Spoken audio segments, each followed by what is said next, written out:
Hello and welcome to Tantrum House Studio Awesome. I'm Ryan. And I'm Katie, and in this overview we will be talking about Adventure Party by Smirk and Dagger Games.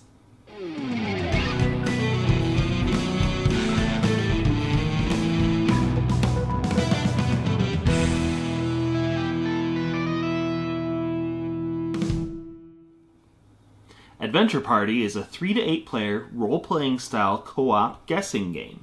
This game can be adjusted for time length between 20 to 60 minutes.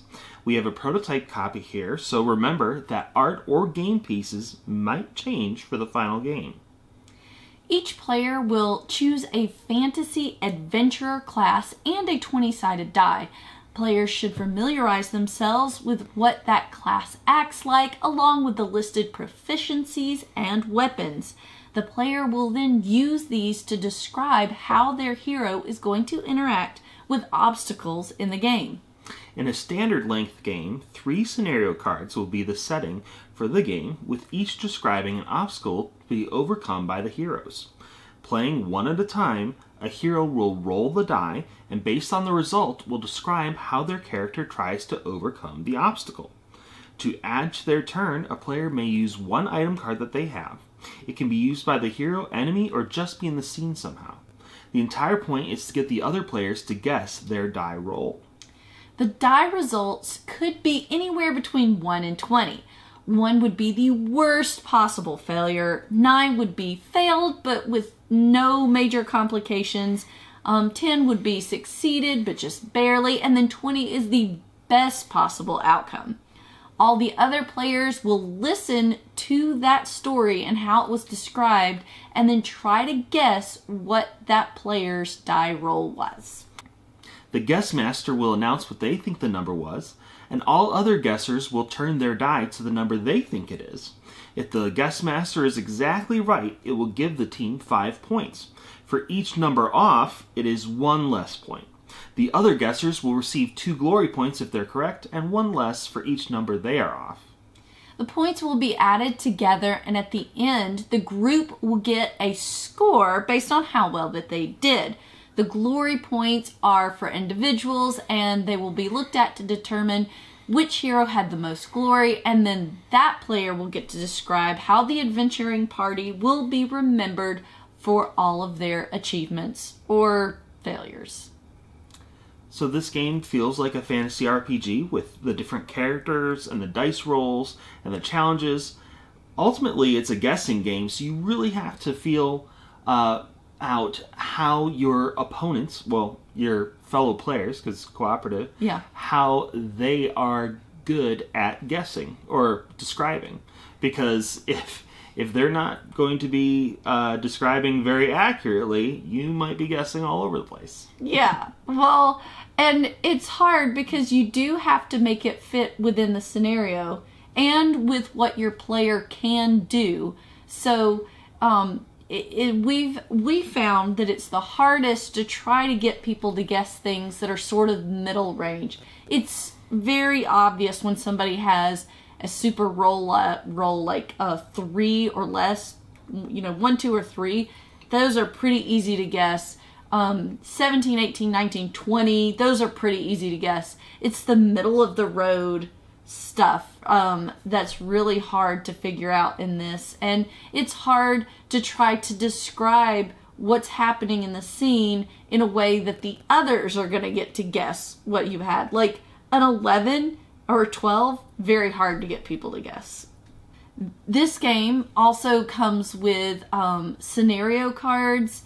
The scenario cards have all types of encounters on them, like things that you would expect to find in like a D&D style campaign. You've got like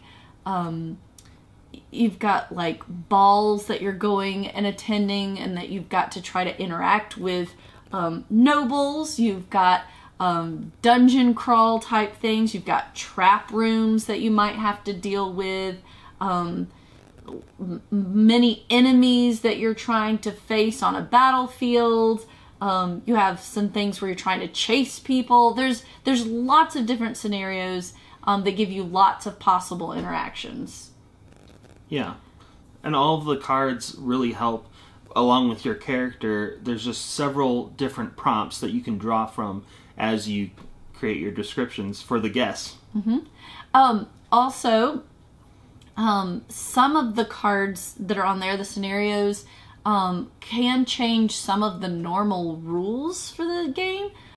Item cards will also there's some item cards that will also do that will let you change up your turn in some ways. We won't give any spoilers because they're interesting. Some of them are like dice manipulation, so it changes your result. So that sort of thing, or sometimes it might change how points are awarded for the round. There's also some planned Kickstarter like stretch goals where they're going to be adding new scenes, and where they'll be adding scene transition cards. We got to take a little bit of look at those. They have just an idea of how to move from one scene into the next. So that's a Kickstarter goal to be looking out for. Basically, this game really encourages a lot of creativity in thinking through how you're going to get people to guess a correct number between 1 and 20 based on what your character does. And the rules are very explicit. You can't do anything quantitative. All qualitative. Yes. But if you add too much description, you're too verbose, sometimes it makes people feel like it's more or less successful than you were intending. So you got to be careful that you're not taking you go too far with the creativity. Yeah, we definitely did that where I played with a character and I described this really cool, like, this is what my character's doing, la la la la, and Ryan was like, oh man, this was like a total failure. I was like, oh really? Man, I thought I did so well. And he just had a hard time guessing. But anyway, so if this kind of game sounds interesting to you, you should definitely check out Adventuring Party from Smirk and Dagger Games. Adventure Party. Yes. What did I say? Adventuring Party. Okay, just Adventure Party from Smirk and Dagger Games. It is coming to Kickstarter soon. Check it out.